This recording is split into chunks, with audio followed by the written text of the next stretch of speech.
அல்லாஹ்வுடைய தூதர் ஸல்லல்லாஹு அலைஹி வஸல்லம் சொன்னார்கள், ஆதமுடைய மகனுக்கு ஒரு ஓடை தங்கம் கிடைத்தாலும் இரண்டாவது ஓடை வேண்டும் என்றுதான் ஆசைப்படுவான்.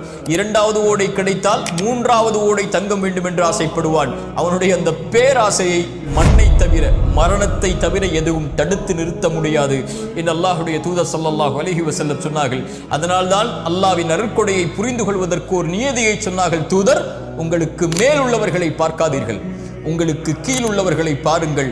அப்போதுதான் அல்லாஹ்வின் அருட்கொடையை நீங்கள் உணர்ந்து கொள்ள முடியும். அல்லாஹ்வுடைய தூதர் ஸல்லல்லாஹு அலைஹி வஸல்லம் சொன்னார்கள், அவன் வெற்றி அடைவான் யார்? அவன் அல்லாஹ்விற்கு கட்டுப்பட்டு, அல்லாஹ் ரப்புல் ஆலமீன் போதுமான வாழ்வாதாரத்தை அவனுக்கு கொடுத்து, அல்லாஹ் கொடுத்ததை கொண்டு குறைவுபடாமல் நிறைவோடு வாழக்கூடியவன் வெற்றி பெறுவான். அல்லாஹ்வுடைய தூதர் மேலும் சொன்னார்கள், அழகிய செய்தி.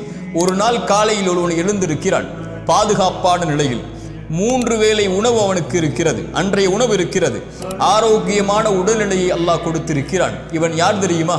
3 வேளை உணவு, ஆரோக்கியம், பாதுகாப்பு, இந்த 3ம் ஒருவனுக்கு கொடுக்கப்பட்டால், அவன் அதை கொண்டு திருப்தி அடைந்து விட்டால் ஒட்டுமொத்த உலகமும் அவனுக்கு கிடைத்ததை போல் என்று அல்லாஹ்வுடைய தூதர் ஸல்லல்லாஹு அலைஹி வஸல்லம் அவர்கள் சொல்கிறார்கள்.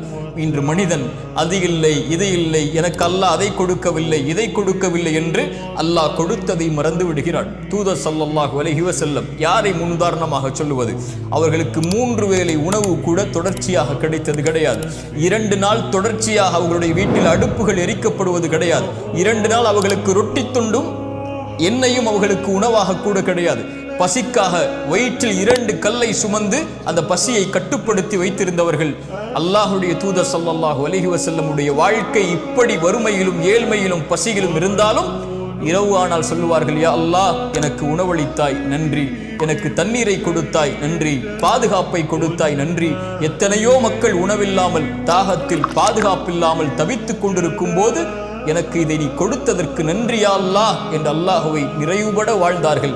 எத்தனையோ கவலைகள் சூழப்பட்டது, எத்தனையோ பிரச்சனைகள் சூழப்பட்டது, எத்தனையோ போர்க்களங்கள் சூழப்பட்டது. ஆனால் திருப்தி அடைந்த உள்ளத்துடைய வாழ்வை அல்லாஹ்வுடைய தூதர் வாழ்ந்தார்கள்.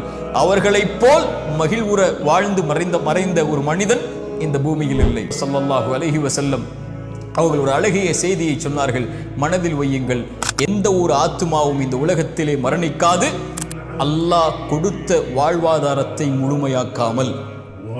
அல்லாஹ் ரப்புல் ஆலமீன் உங்களுக்கு கொடுக்க இருப்பதை அழகிய முறையில், அல்லாஹ் அனுமதித்த முறையில் தேடுங்கள். உங்களை பேராசை மிகைத்து அல்லாஹ் தடுத்த முறையில் ஒருபோதும் வாழ்வாதாரத்தை தேடிவிடாதீர்கள். அல்லாஹ்விடத்தில் இருப்பதை அவன் அனுமதித்த முறையில்தான் அவனிடத்திலிருந்து பெற்றுக்கொள்ள முடியும். அல்லாஹ் உங்களுக்கு தேடி ஒன்றை